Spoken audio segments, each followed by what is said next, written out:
Tere ja head taasiseseisvumise aastapäeva.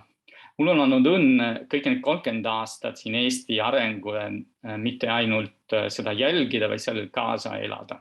Et ma mäletan väga hästi esimest kord, kui ma siia sattusin, see oli aastal 1994, käisid juunikuu tulles Helsingist nagu laevaga, avaldas mulle kõigepealt suur mulje seda, et päike ei looju. Et sadama parklas ootas mind üksik Moskvitši takso, mis viis mind oma sõprade juurde Lasnamäe nagu korterisse. Ma mäletan, kui järgmisel hommikul ärgates vaatasin aknast välja, ma mõtlesin küll, et siin on kõik täitsa erinev.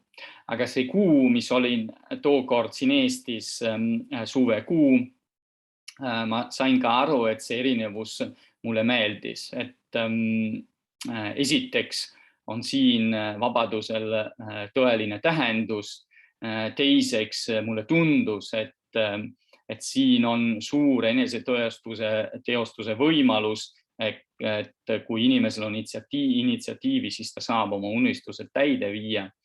Ja kolmandaks mulle avaldas väga sügavat mulje ka Eesti nagu puutumatu nagu loodus, see hulk puutumatu loodus, mis siin on, ja see suur nagu asustamata ruumi, mis inimestele on ka antud.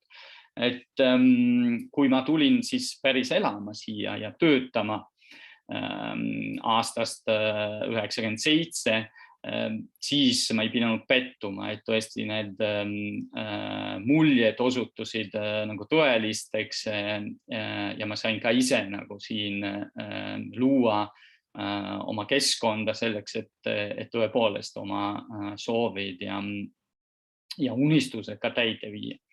Et oli väga huvitav ja muljet avaldavalt jälgida Eesti arengut nagu sellel perioodil, tõepoolest metsikust postsovjetrikust riigis muutus Eesti väga kiiresti nii-öelda keskmiseks Euroopa riikiks või lääneriikiks ja ta liigus palju lähemale oma ihaldatud nii-öelda igavale nagu Põhjamaale.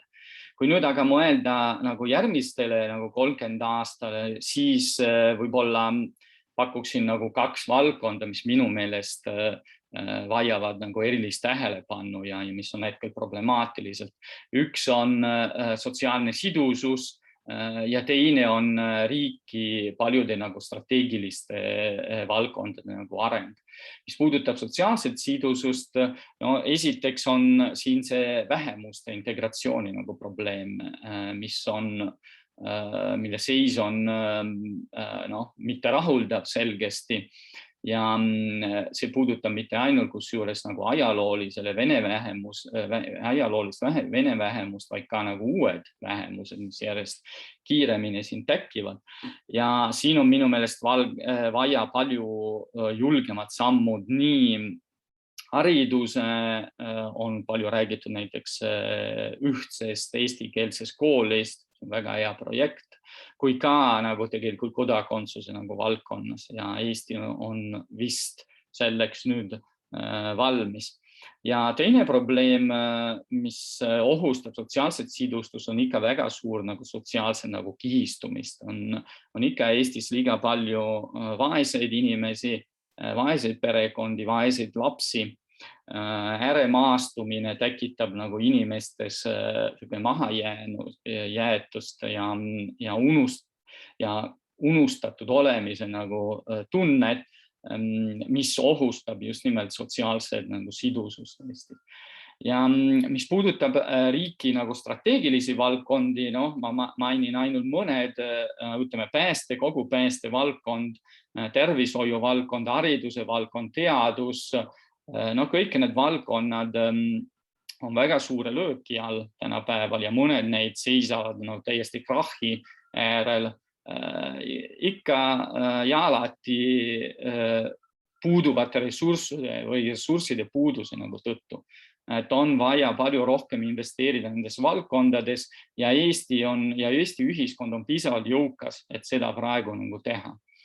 Nii et ma arvan, et kokkuvõttes tuleb järgmise 30 aasta jooksul asendada Eesti arengut nagu seni juhtinud neoliberaalse olelusvõitluse loogika põhjamaise, solidaarse ja õiglase süsteemiga, kus kõik panustavad mitte võrdselt, vaid vastavalt oma võimalustele ja vastavalt oma jõukusele. Et kui Eesti suudab, ja ma arvan, et ta suudab sellise